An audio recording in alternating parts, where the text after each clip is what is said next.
TV KPM. Seronoknya masuk amal hari ni. Boleh kita pegang-pegang. Ni apa dalam bekas ni? Bang bang. Ni apa pula panjang-panjang ni? Ada apa? Boleh keluar apa ni? Banyaknya benda. Irfan, Assalamualaikum. Waalaikumsalam, cikgu. Irfan tengah buat apa ni? Saya hari ni pertama kali masuk makmal. Saya tengok-tengoklah apa benda yang ada dekat sini. Ni apa, cikgu? Irfan, inilah makmal sains. Okey. Makmal sains ni ialah kawasan larangan. Tak boleh masuk Alamak. Kita perlu ada syarat-syarat nak masuk makmal sains ni. Okey. Jadi kalau Irfan nak tahu apa syarat-syarat dia, mari ikut saya. Masuk kelas sains hari ni. Okeylah, jom cikgu kita masuk kelas sama-sama. Boleh. Jom, kita ke sana.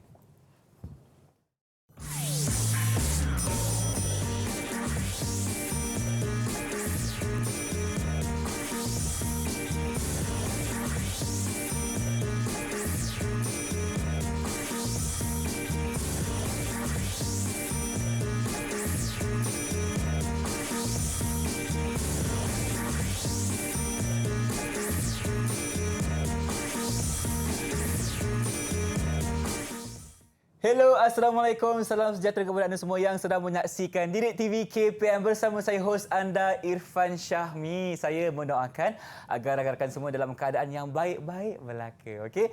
Baik, tentunya hari ini kita dalam slot menengah rendah dalam mata pelajaran sains. Nampaknya kita ada pelbagai peralatan dan juga radas di dalam makmal ni. Tentunya kita bersama dengan Cikgu Azrina Awang dari SMK Tinggi Perempuan Melaka. Assalamualaikum Cikgu, apa khabar? Waalaikumsalam Irfan. Irfan apa khabar? Saya sihat, Alhamdulillah. Saya minta maaf Cikgu sebab saya tadi masuk kawasan larangan tanpa kebenaran Cikgu. Jadi apa sebenarnya hari ini yang kita akan belajar? Itulah Irfan.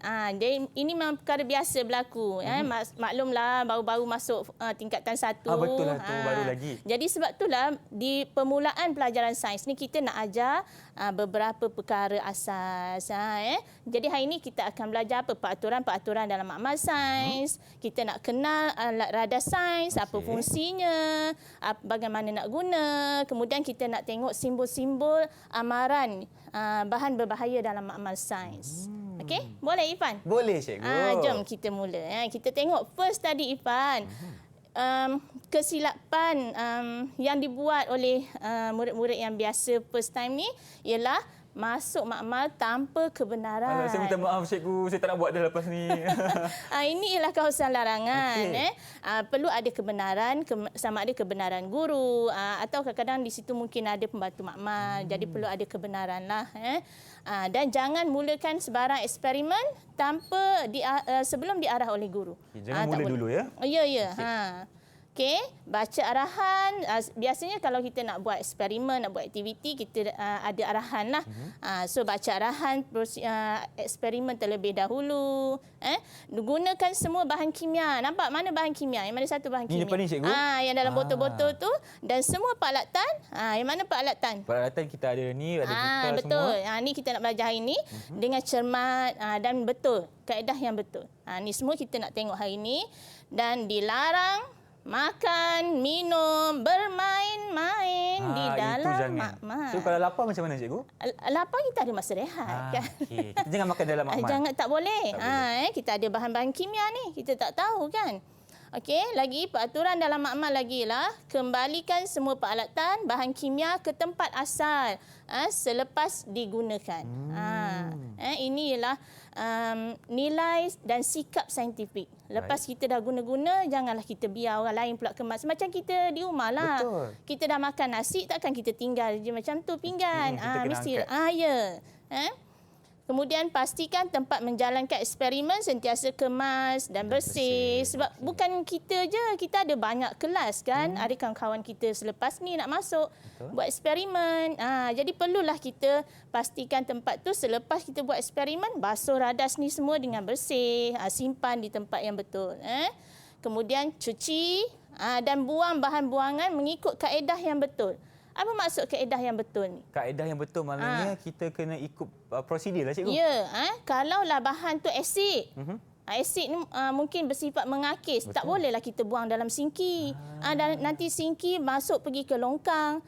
Kalau bahan tu beracun dari sinki masuk longkang, kucing minum pula air longkang tu. Tak ke nanti kita jadi pembunuh pula kan, mati kucing tu kat situ. Cuci tangan dengan air dan sabun sebelum meninggalkan makmal.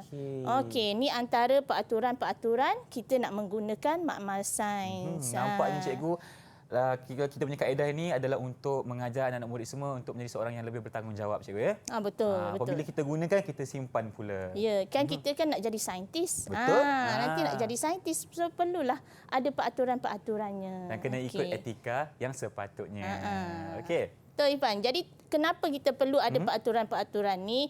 Ni semua adalah kerana supaya nilah makmal sains jadi bersih, kemas. Jadi kita selesa nak bekerja. Kita tak rasa was-was dah nak pegang-pegang tempat ni ada ke sisa racun ke. Kalau orang tadi buat eksperimen, kalau semua orang mengambil tanggungjawab ni, jadi insya-Allah tempat tu akan jadi selamatlah untuk semua orang.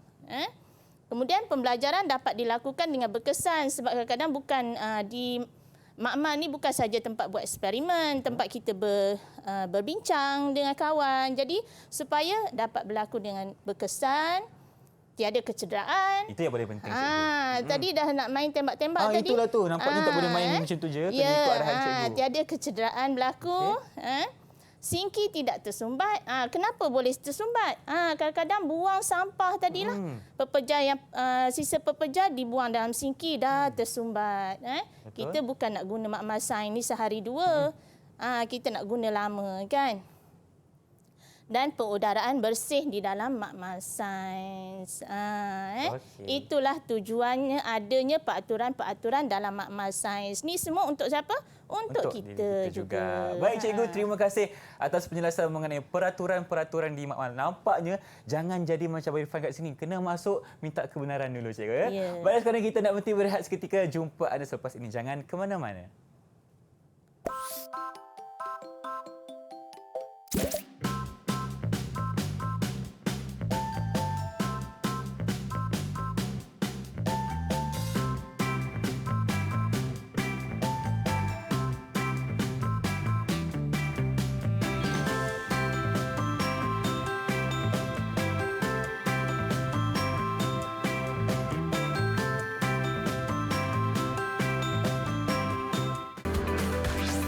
Didik TV KPM.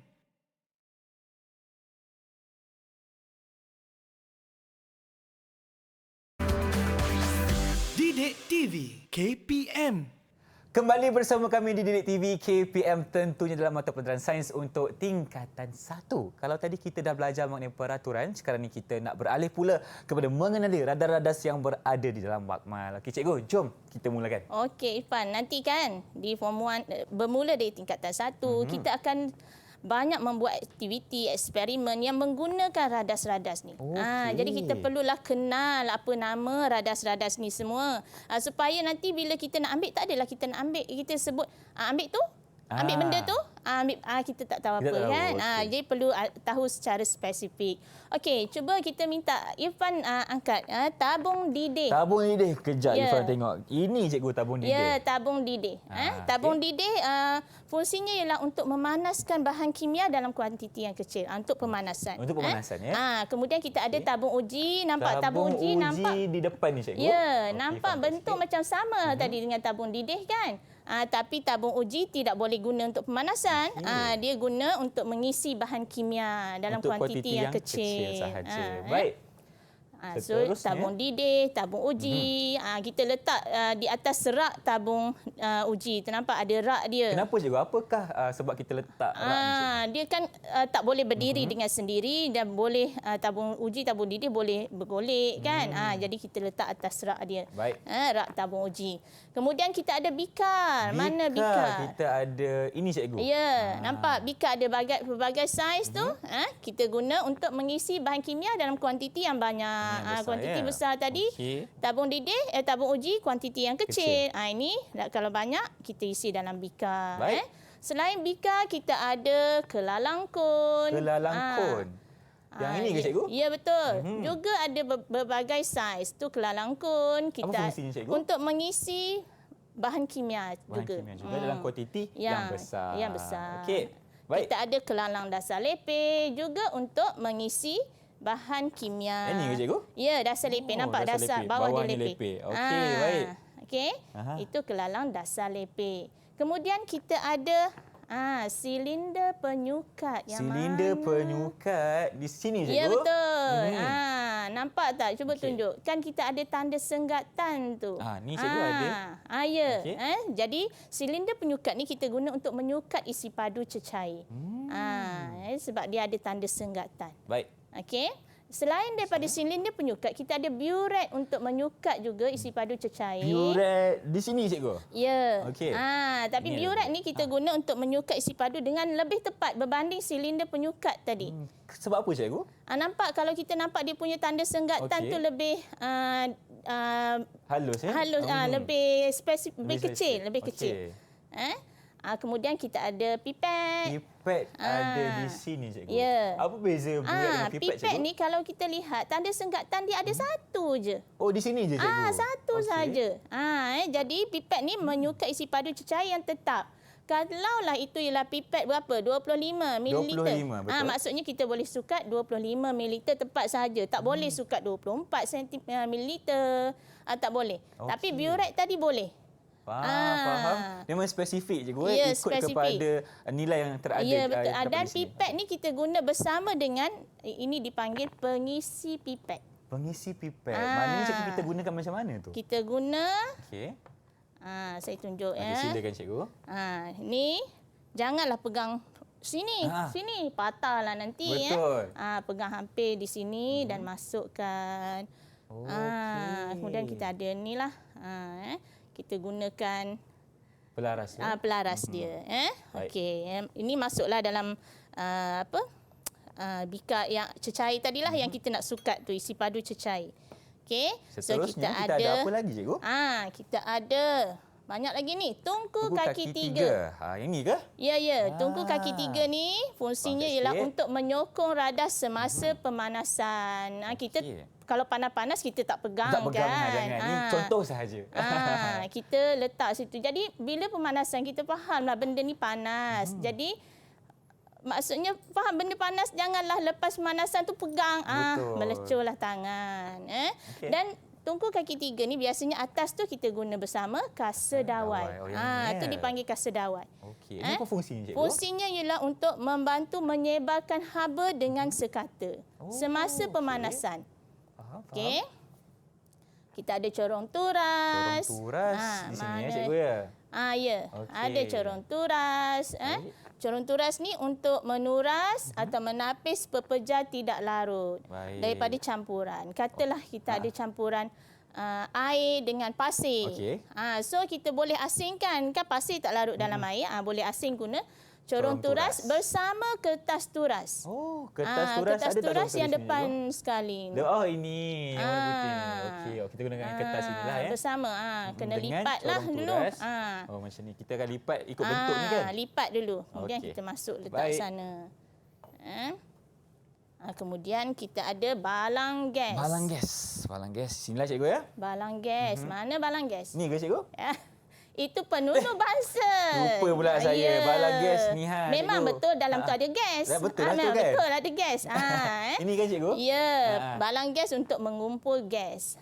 Itu. Saja je bergurau-gurau. Ini Ifan adalah ni. balang gas yang sebenarnya. Ya, Okey. Mengumpul gas. Okey, baik. Kemudian kita ada kaki ritot. Kaki retot di sini, ya? Ya, kaki ritot. Tadi tungku kaki tiga. Ni kaki Kaki ritot. ritot. Nampak? Okey. Untuk memegang atau menyokong radas macam tu. Nampak saya dah pegang apa tu? Biuret Biuret. kat situ. Betul. Tu kaki ritot. Okey. Kita ada piring sejat. Piring sejat di depan ni, cikgu? Sini, ya. Okey. Fungsinya ialah untuk tujuan penyejatan. Okey, kalau macam ni kita akan panaskan menggunakan ni penunuh bangsa dan ya. kita akan panaskan dan kita akan sejat. Biasanya lah cecair berlebihan kita akan guna untuk penyejatan. Faham. Okey. Kalaulah kita nak dapatkan hablo garam daripada larutan garamnya, contohnya kita guna piring sejat. Baik. Okey. So ini antaralah radas-radas yang sangat biasa kita guna dalam makmal sains. Banyak yang saya dah kenali hari ni, cikgu. Betul. Jadi Irfan, Ya, saya. radas-radas ni selain daripada kita guna, kita perlu tahu nama, kita perlu tahu fungsi. Okey. Kita juga perlu tahu cara nak lukis radas-radas ni Cara semua. nak lukis radas. Oh, okey. Ya. Katalah Okey, katalah baik, silakan cikgu. saya ada macam ni. Kemudian saya nak panaskan Bika. bahan kimia lah. Bahan kimia, katalah kita letak bahan kimia dalam Okey, ni. tak payah sikit suling. benar. Sikit saja. Sikit saja, contoh Okey, sahaja. baik. Agak-agak macam mana cara saya nak lukis gambar ni. Alamak cikgu, saya ni baru tingkatan 1.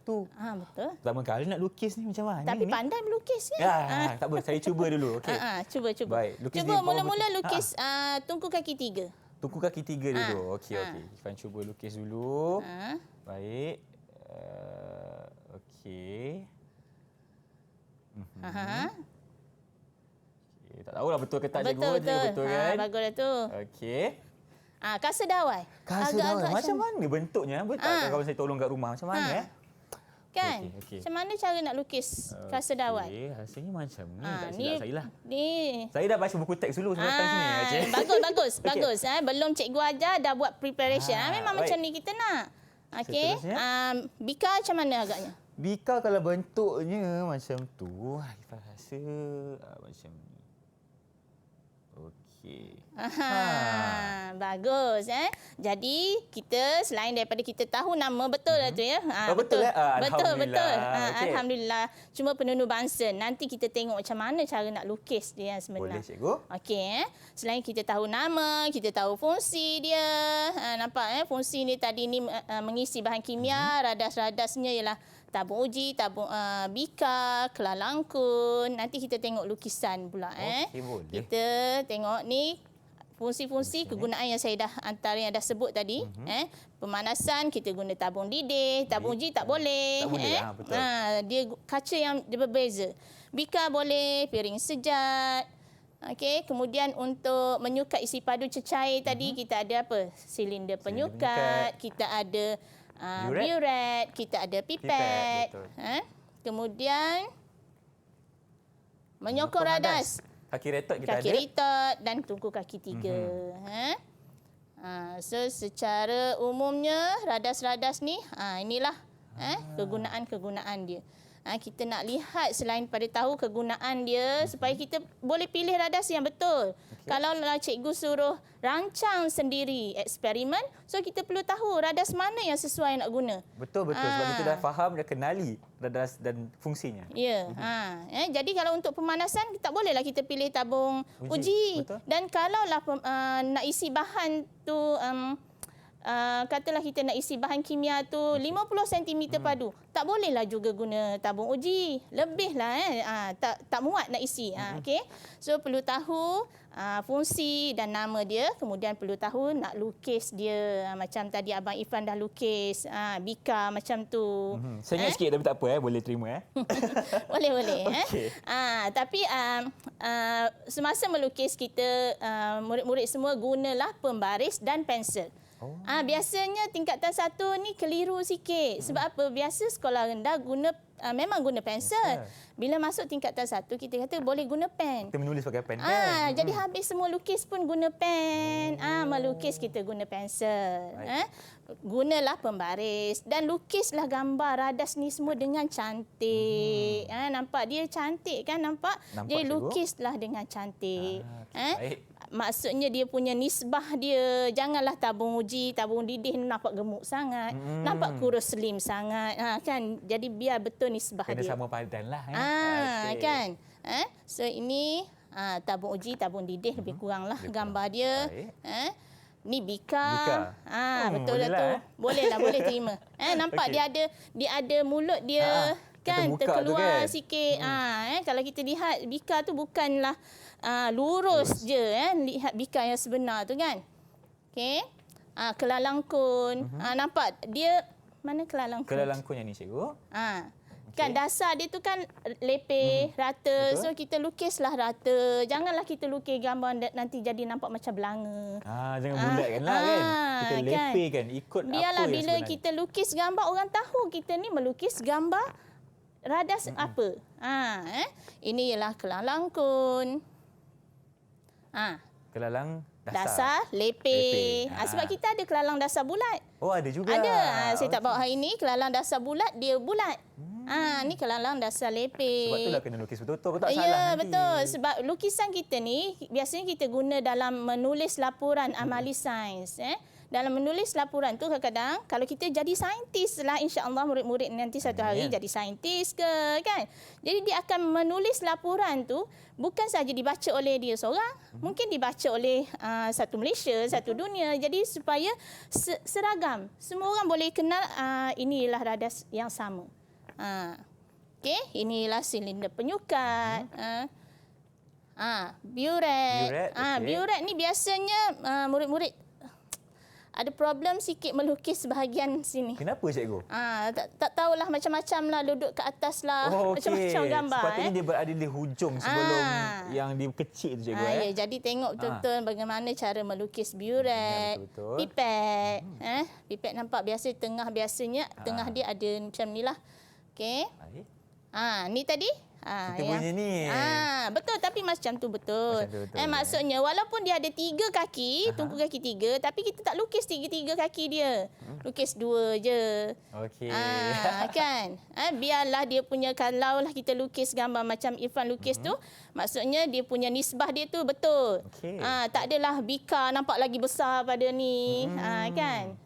Okey, so ni tungku kaki 3. Kasa dawai. Betul. Kasa dawai. Kalau tak sambung, tak apa ke? Tu kena sambung juga. Kalau macam Irfan macam ada jarak sikit. Betul ke salah? Biasa kalau kita lukis cepat-cepat memang kita akan jadi XL sambung. Kan? Okey, baik. Kemudian kita ada corong turas. Ni apa tadi? Nampak macam silinder penyukat. Itulah. Tapi tak ada tanda senggatan. Ketabung. Ini ialah balang gas. Balang gas. Dan Kaki retot. Kaki retot ni kadang-kadang mungkin kita tak perlu lukis sepenuhnya pun tak apa. Kita lukis pengepit je saja, kita faham. Okey, dan akhir sekali ni ialah piring sejat. Bentuk dia bulatan separuh ya? Macam mangkuk itu kan. Kadang-kadang dikenali juga mangkuk sejat. Okey, so lukisan-lukisan ni macam Abang Irfan tu memang student cemerlang, lukis dah terus cantik ni. Ya, cantik cikgu. Adalah biasa je. Janganlah kita lukis tu macam tergantung. Macam contohlah saya lukis. Baik, cikgu tengah lukis. Okey, kaki tungku. Janganlah ni tungku kaki 3 kita. Kita punya kasa dawai terapung ke atas sana. Kita punya bika pula terapung ke atas sana. Okey. Ni buat cerita seram di siang hari. Jangan elakkan buat macam tu. Jadi maksudnya susunan dia tu seperti yang kita susun lah sekarang. Dan penunu Bunsen, nampak nak lukis dia agak complicated. Betul. Macam mana, jadi kita boleh tulis simbol macam ni saja dan tulis dipanaskan. Tulis dipanaskan je. Teruslah anak panah ni mewakili penunu Bunsen. Begitu caranya. Ya. Lukisan ni biasa dalam kertas soalan peperiksaan pun ada 2 markah biasanya. 2 markah. Biasa dengan labelnya sekali lah. Baik. Okey. Macam mana Irfan? Dah boleh? Boleh cikgu. Faham dah Saya dah radas faham, ni. dah tengok dah. Dah lukis pun dah boleh. Dah okey tu? Apa lagi cikgu kita nak buat? Cuba kita tengok sikit, test sikit. Ni gambar yang tadi ni sekiranya termometer lah. Termometer, sekiranya kita guna termometer. Dan nampak ni, sekiranya cecair. Cara melabelnya ada aras tu, ada dash, ada. Ini simbol dia. Nampak dia tak tergantung macam saya lukis tadi. Dia kena sambung juga. Maksudnya kita berada di atas kasa dawai itu. Ada bika dan bawahnya adalah tungku kaki 3. Ya, lukislah guna pembaris. Nampak? Cuba ni Irfan. Okey, alamak. Kita uji sedikitlah Baik, murid-murid baik. lihat katalah ini contoh soalannya. Raja di bawah menunjukkan beberapa alat radas. Tadi kita ada banyak tadi. Okey. Yang ni digunakan di dalam makmal. So kita ada A, B, C, D, E. Okey. Kita tengok boleh tahu kot nama ni. Boleh kenal agaknya. Itu A ni adalah apa? kelalangkun. A ialah kelalangkun. B B adalah balang gas. balang gas. Okey. C Buret. buret. D silinder Silinder penyukat. dan E ni tadi saya bawa kelalang dasar lepeh. Betul. Ini kelalang dasar bulat. Okey. Pada rajah di atas, tandakan tik. Pada radas digunakan untuk mengisi bahan kimia. Okey. Irfan rasalah. Okey, Irfan rasa jawapannya yang ada betul A. A. Okey, kita cuba. Cuba. Okey, A. Lepas tu B gas. B barang gas. C boleh cikgu? C biuret mengisi.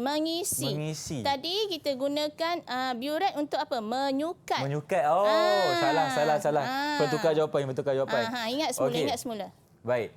Yang D pun salah sebab itu untuk menyukat. Menyukat bukan juga. untuk mengisi. Ya. E betul cikgu. Walaupun tadi kelalang dasar lepeh tapi sama je, kelalang dasar bulat. Juga digunakan untuk mengisi bahan kimia. Kena ingat dia punya kata kunci tu mengisi ke menyukat ke, baru boleh tahu jawapan yang sebenar. Dan kalau soalan suruh tik, janganlah kita buat rajin pula pergi pangkah pula kat sini. Jangan. Kita biarkan kosong je ke cikgu? Tak perlu. Jangan ikut kehendak soalan. Okey. Bagus ni Irfan ni. Baik. Namakan radas yang terlibat. Ni nampak pengukuran isi padu. Nampak itu kata kuncinya. Tapi semuanya memang mengukur ni semua yang diberi ni memang untuk mengukur isi padu. Betul. Kita nak test ingat ke tak ingat nama ni. Saya ingat balik cikgu kejap. Okey dah. Okey. Yang pertama kita ada biuret. Biuret perlu tahu ejaan dia. Macam mana eja? U RET.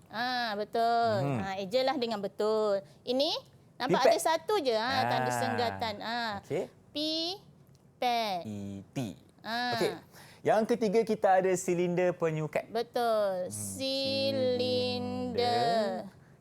ER penyukat. Okey, ini adalah ketiga-tiga radas dalam untuk kita mengukur isi padu cecair. Ya, 3 radas untuk mengukur isi padu cecair. Okey, cikgu saya dah faham ke cikgu? Cikgu rasa saya dah faham ke? Ya.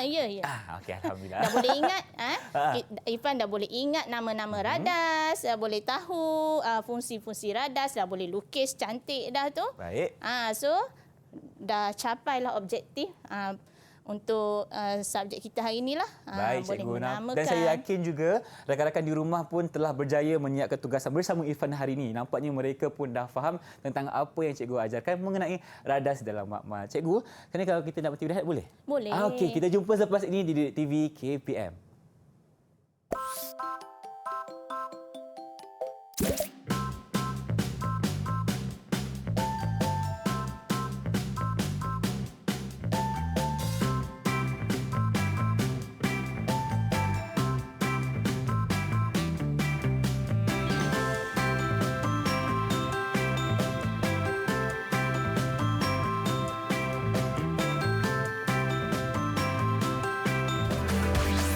Didik TV KPM.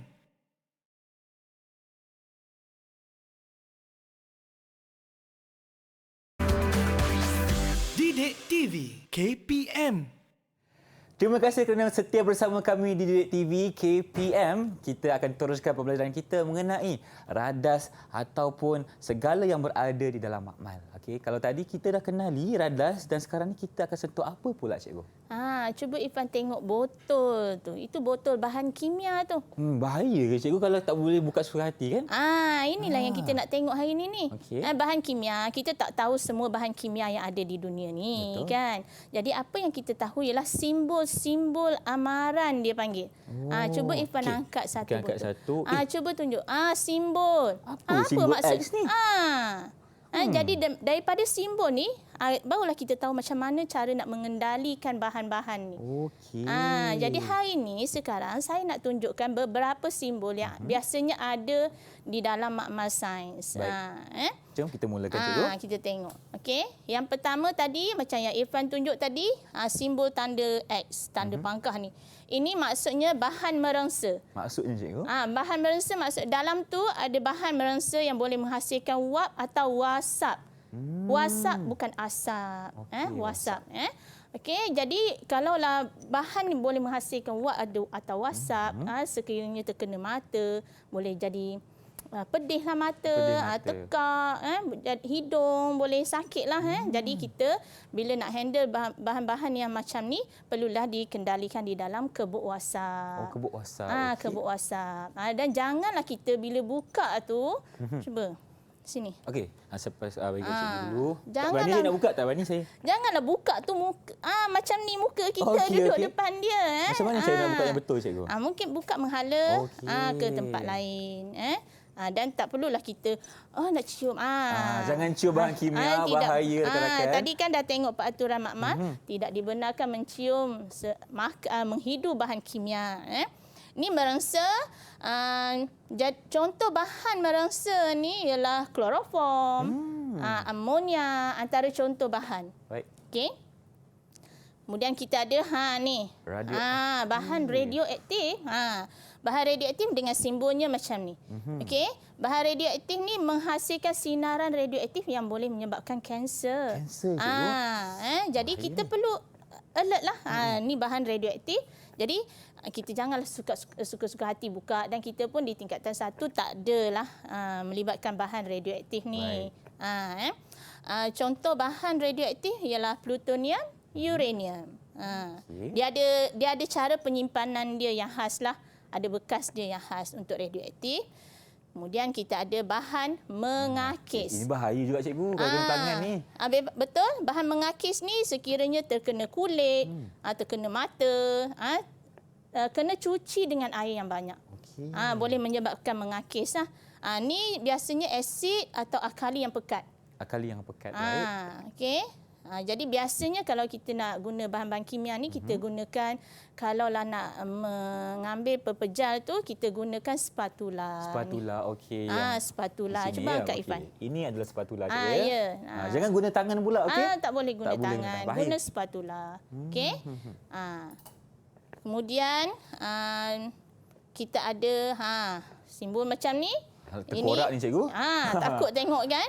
Bahan beracun atau toksik.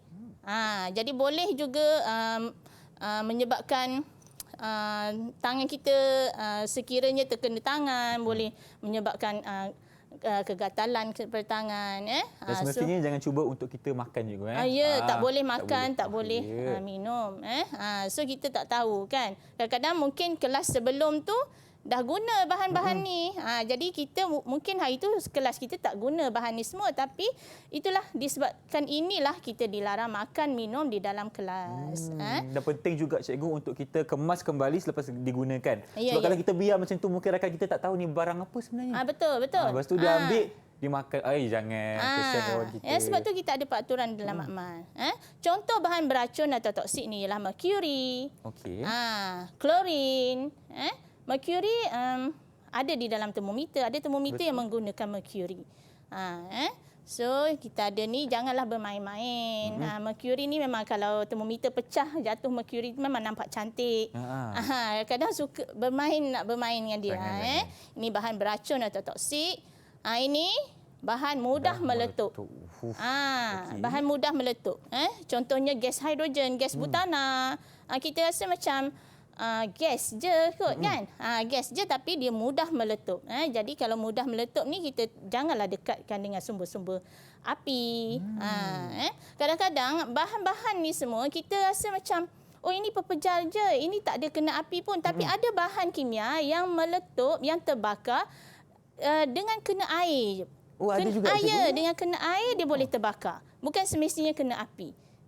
Contoh bahan kimia yang mudah terbakar, sekiranya kena air, macam lithium, natrium, itu semua logam, tapi kena air dia boleh terbakar dalam air. Jadi kalau terkena tangan kita kan nanti berpeluh. So bolehlah macam melecur tangan. Janganlah kita guna tanpa sebarang alatan yang sesuai cikgu ya. Ya betul. Sebab itulah antaranya kita boleh gunakan spatula, boleh guna forceps, boleh guna pakai sarung tangan. Okey. Boleh pakai baju keselamatan, baju makmal tadi. Ini ialah kebuk wasap. Kebuk wasap ni biasanya adalah di makmal kimia. Nanti kita boleh gunakan bahan ni cikgu ya? bahan-bahan yang menghasilkan wap, menguap, kita gunakan dalam kebuk wasap. Macam mana caranya, Cikgu? Cikgu Kebuk boleh wasap ni ceritakan sikit, kita masukkan tangan kita je dalam kawasan area ni. okey. Kemudian tutupkan cermin tu. Kita ada switch lah. Dia akan sedut gas tu Naik ke atas. naik ke atas lah. Macam exhaust fan gitu kan keluar di kan. dapur kan. Okey. So, ini ialah simbol-simbol amaran yang biasa terdapat di makmal sains lah. Ada banyak lagi simbol amaran, tetapi ini makmal sains kalau tingkatan 1 kita gunakan dengan bahan kimia yang kurang bahaya Kurang dulu bahaya. kan. Okey, Pengenalan tingkatan 1. Okey. So ada 6 tadi. Bahan mudah merengsa, bahan mudah terbakar, Bahan radioaktif, radioaktif, bahan mengakis. mengakis, bukan menghakis. Ya, jangan salah. Jangan Ni salah, mengakis. Mengakis. Dan bahan mudah meletup. Okey, boleh Irfan? Boleh, Cikgu. Boleh. Ada 6 je. Ada 6 je. InsyaAllah bukan saya dia ingat. banyak. Okey Irfan. Kita tengok test sikit ni. Kalau dah faham tadi, boleh ingat semula ni. Okey. Ini kalau macam ni gambar apa? Bahan macam mana? Mudah meletup. Ni Radioaktif. Mengakis. bagus. Hebat ni. Okey. Simbol-simbol berikut boleh didapati pada botol reagen. Botol macam tu Bismillah, kita panggil botol reagen. Ada simbol-simbolnya. Baik. Sebab tu bila kita nak guna, kita baca simbol tu dulu. Okey. Di dalam makmal sains, padankan simbol berikut dengan penerangannya. Baik. Ada menyebabkan mutasi sel dan kanser tadi. Bahan mana tu? Yang itu bahan radioaktif. Radioaktif. Yang mana satu simbol radioaktif? Nombor kedua, Cikgu. Betul, Dari Irfan. ke atas. Okey. Boleh ingat tak apa contoh bahan radioaktif ni? Bahan radioaktif contohnya adalah Plutonium uranium. dan uranium. Okey, mengakis. Mengakis sekiranya terkena pada permukaan kulit. Yang ketiga, Cikgu. Mengakis. Nampak ni gambar tangan ni dah tinggal separuh dah jari dia tu. Alamak, tinggal separuh dah bahayanya. Ni asid Okey. pekat, kali pekat ni. Di makmal kita ada banyak beberapa asid yang biasa. Asid sulfurik, asid nitrik, asid hidroklorik. So, kena berhati-hati jangan sampai terkena tangan. Okey. Meletup. Meletup pula dah. Okey. Terkena haba, terdedah pada tak ada haba. Yang atas sekali, Di Cikgu. atas lah. Meletup nampak. Okey, contoh bahan mudah meletup, gas hidrogen, gas butana. Gas butana ni sebenarnya bukanlah gas yang asing. Ada di dalam tong gas memasak tu di rumah. ada gas butana. Ada dalam tu. Baik. Maknanya Kan? dalam dekat kita punya gas tu ada tak simbol ni, Cikgu? Ada. Ada. Balik ni kita tengok memang balik bahan macam mudah mana. meletup. Okey. Kan? Kalau mudah terbakar, petrol. Kan kita pergi stesen minyak kan ada simbol tu. Simbol mudah terbakar. Okey, ini beberapa. Cantik ni. Okey, ada bunga Gambar api. di bawah menunjukkan pertunjukan bunga api semasa sambutan tahun baru. Bahan yang diguna untuk membina bunga api ni menggunakan bahan letupan yang lemah. Okey. Okey. Baik. Bahan Y, katalah di makmal ada bahan Y tu, ialah satu bahan yang digunakan untuk menghasilkan bunga api tadi. Okey, bahan letupan yang lemah ya, Cikgu? Baik. Yang mana simbol antara berikut tandakan tik bagi simbol amaran yang sesuai. Tadi keyword dia apa? Dia kata sini bahan letupan yang lemah. Maknanya dia berkaitan dengan letupan. Yang mana? Kalau meletup mana simbol? Nombor 2, Cikgu. Betul. Bahan letupan. Sebab kalau yang pertama itu mudah terbakar. Mudah terbakar. Yang ketiga itu bahan yang mengakis. Mengakis. Mudah meletup. So saya bagi contoh tadi yang mudah meletup tu gas hidrogen, gas butana. Tapi dalam pembuatan bunga api adalah benda-benda lain lagi. Cuma di keyword di situ dia gunakan bahan mudah meletup. Mudah meletup simbol ni. Baik. Itu saya kata tadi kita ada sangat banyak bahan kimia dan bukan semua bahan kimia tu kita tahu. Jadi apa yang kita boleh tahu ialah label simbol amaran tu kita tahu. Jadi bila kita tengok simbol macam ni, kita tahu ini mudah meletup, mudah terbakar. Jadi kita tahu cara nak mengendalikan bahan-bahan ni. Baik. Walaupun mungkin kita tak kenal bahan kimia tu apa. Okey? Cikgu, seterusnya ada lagi ke? Sampai sini dulu. simbol amaran. Okey, baiklah. Itu dia penjelasan mengenai kita punya simbol-simbol amaran untuk pengenalian bahan-bahan kimia. Okey, jadi cikgu sekarang kita nak berhenti berehat seketika. Kita jumpa anda selepas ini. Jangan ke mana-mana.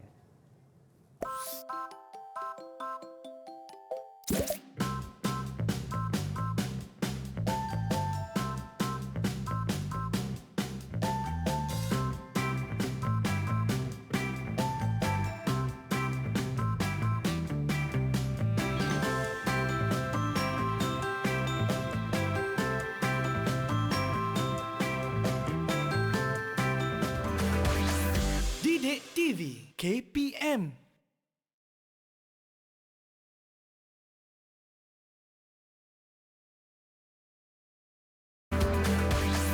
Didik TV KPM. Okey, sekarang ni Ifan tengah cuba untuk panaskan cecair ni. Tahulah betul ke tak? Ifan, Cikgu. dapat nyalakan api ke? Dah cikgu. Ada ke api tu Ifan? Tak- Padam-padam. Jangan lagi. Okey. Kenapa cikgu? Kenapa tak boleh ni? Irfan tengok. Sekiranya pemanasan, kita janganlah halakan mulut tabung didih tu ke arah muka sendiri. Alamak. Muka handsome-handsome nanti Okey. sekarang. Patutnya ke sana ke cikgu? Okey. Menghala ke arah tak ada orang. Tak ada orang. Kalau sana ada kawan, janganlah dengki kat kawan pula buat hala kat Jangan tak bagi perangai gitu. kan? Okey. Menghala ke arah kawasan yang tak ada orang. Okey, Kenapa macam ni Ifan? Kerana kadang-kadang pemanasan ni boleh mengakibatkan pembuakan. Okey. Bila bahan tu membuak mungkin dia tersembur kan? Faham. Sebab Jadi itulah jangan halakan kepada orang lain. Bahaya. sebab tu kita nak tengok beberapa langkah keselamatan ketika menggunakan bahan kimia dan radas. Baik. Itulah yang akan kita bincangkan di segmen yang kali ini. Okey, silakan cikgu. Satu tadi, jangan halakan. Kita dah pilih radas, kena pilih yang betul. Janganlah nak pemanasan guna tabung uji, nanti pecah kan.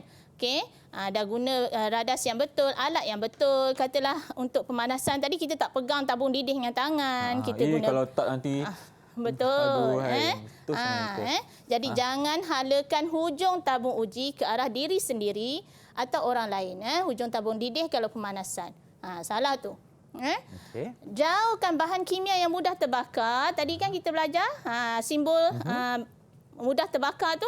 Jadi kita tahu ini bahan kimia mudah terbakar. Jadi janganlah kita letak berhampiran sebelah dengan penunuh bangsen kita semasa pemanasan. Kalau kena api nanti terbakar. Okey.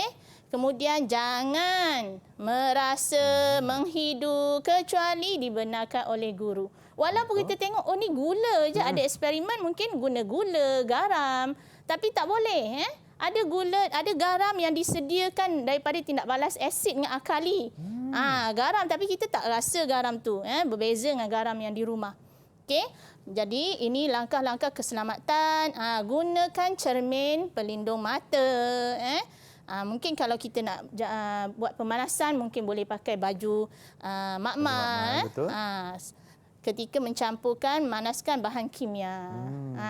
Okey. Itu memang wajib untuk seorang saintis cikgu untuk kita pakai baju makmal dan juga pelindung mata. Cermin mata. Okey. Cermin pelindung mata. Baik. Okey.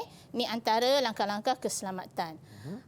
Sekiranya Ifan, sekiranya kita ni kita dah mengambil langkah-langkah keselamatan, tapi maklumlah kemalangan. Tidak berbau. Sebab tu kita panggil kemalangan. Sekiranya tiba-tiba ada bahan kimia tertumpah. Alamak. Tumpah pula. Okey. Apa perlu Ifan? Agaklah Ifan, kalau Ifan apa perlu Ifan buat? Kalau saya, mestilah saya bagi tahu cikgu dulu. Betul. Yang pertama, tapi kalau cikgu tu berada di meja lain jauh, kita cepat-cepat basuh. Basuh kawasan yang terkena, mata ke, tangan ke yang terkena bahan kimia tu dengan air yang banyak. Dan kita pun buat bersama kawan kan, rakan sekumpulan, boleh orang lain tu beritahu cikgu. Dengan segera. Beritahu guru, laporkan kepada guru dengan segera.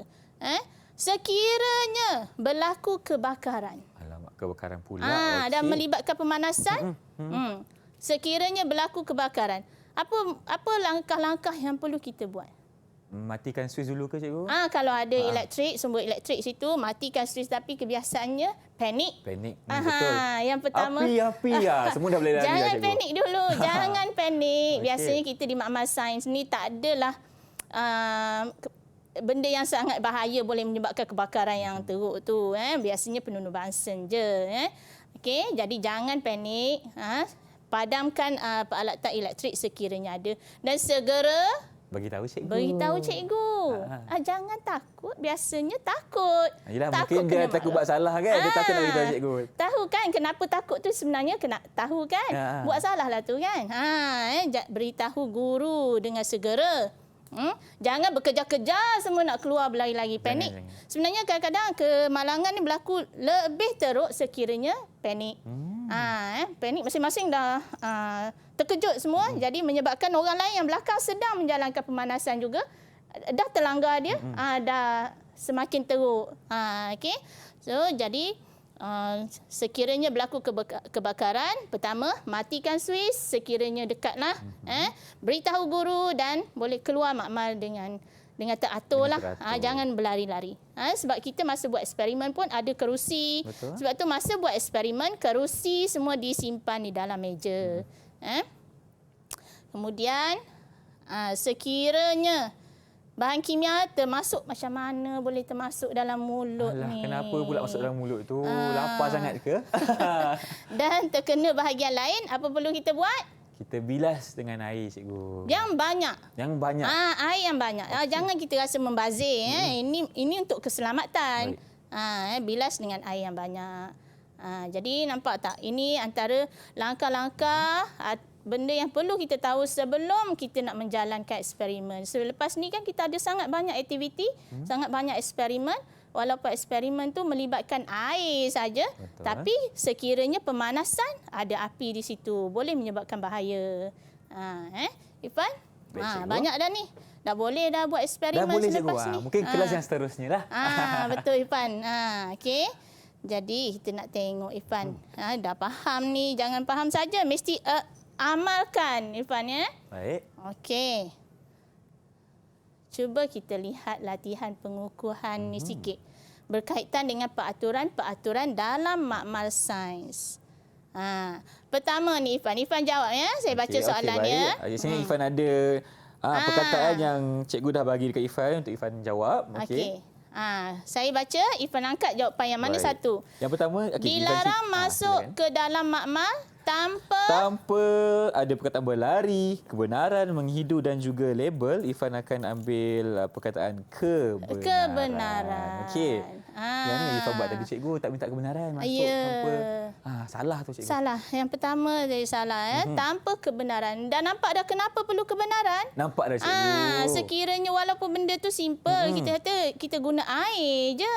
Saya guna air je, cikgu. Tapi sekiranya air tu terkena bahan kimia yang salah, letupan masih boleh berlaku. Bayangkan seorang-seorang diri meletup kat situ. Tak nak. Kan? Kita tak nak. Yang kedua, baca pada botol sebelum menggunakan. Okey, kita kena baca label dulu. Ya. Cuba tengok botol bahan kimia tu. Apa yang kita nak baca ni? Okey, Irfan tengok dulu. Kita nak baca ni, cikgu, simbol amaran. Simbol-simbol nama bahan kimia. Betul ke kita ambil bahan yang memang yang kita nak ni? Sebab kalau kita tengok, cikgu, botol-botolnya sama sahaja. Betul. Sebab tu kita kena pastikan dulu kita mengambil bahan yang sebenarnya yang betul lah. Cuba angkat yang lain. Okey, nampak. Kalau kita tengok ni, sama tapi tak serupa. Nampak simbolnya lain kan? Simbolnya lain, namanya lain. Ya, betul. Kan? Jadi baca label pada botol sebelum menggunakannya. Jangan asal nampak dekat je terus ambil je. Tak boleh. Kemudian dilarang merasa atau bahan kimia yang ada di dalam makmal. Menghidu. Betul, tak boleh. Kenapa? Sebab tadi ada bahan kimia yang menghasilkan wap atau wasap. Kalau wap dengan wasap dia tu beracun ke, merangsa ke. Boleh bahayakan kesihatan. Ya, betul. Dan dilarang atau bermain di dalam makmal. Kalau dah ada perkataan bermain, tentunya kita tak boleh berlari dalam makmal. Di dalam. Kenapa nak berlari di dalam Janganlah buat sebagai stadium kat situ. Bahaya.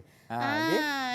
dilarang berlari atau bermain di dalam makmal. Makmal tempat kita menjalankan eksperimen. Sebab kalau kita ada banyak-banyak barang dekat atas meja makmal tu, ada radas, ada bahan kimia. Kalau berlari, tersadung, terjatuh, tertumpah, banyak tu kesan dia. Itulah kita kata kemalangan ni kadang-kadang sepatutnya kita rasa tidak berlaku. Tapi disebabkan ada yang bermain, dia main apa? Simpah air kat kawan. Terkena bahan kimia yang mungkin mudah terbakar, walaupun terkena air, dah boleh berlaku kebakaran. Baik cikgu, terima kasih atas segala penjelasan sepanjang 1 jam ini dan bagaimana pula dengan rumusan tentang pelajaran kita. Silakan cikgu. So hari ini Irfan, kita dah belajar mengenai nama-nama radas, fungsinya, kegunaan radas-radas, macam mana cara nak lukis, lukislah dengan betul, fungsinya perlu tahu supaya kita tak menggunakan ni secara salah. Dan simbol amaran, kita dah nampak kepentingan simbol amaran tadi, boleh mengelakkan kita daripada kemalangan. Jadi murid-murid semua, ini pembelajaran kita hari ini, radas dan simbol amaran. Baik. Dan bagaimana pula cara untuk rakan-rakan saya mendapat latihan pengukuhan cikgu? Di mana? Boleh layari KPM Perkasaku. Dan bagaimana pula prestasi keseluruhan saya hari ini? Very good. Very good. Very good. Cemerlang. Alhamdulillah. First time lukis dah betul ni. Cikgu dah boleh bersara macam ni. Cikgu dah boleh. Jangan. Saya perlukan khidmat cikgu lagi. Okey, baik. Okey, cikgu. Terima kasih lagi sekali saya ucapkan kerana segala perkongsian ini dapat diberikan manfaat kepada semua yang menonton. Dan kalau ada rezeki, kita berjumpa lagi. Assalamualaikum. Bye-bye.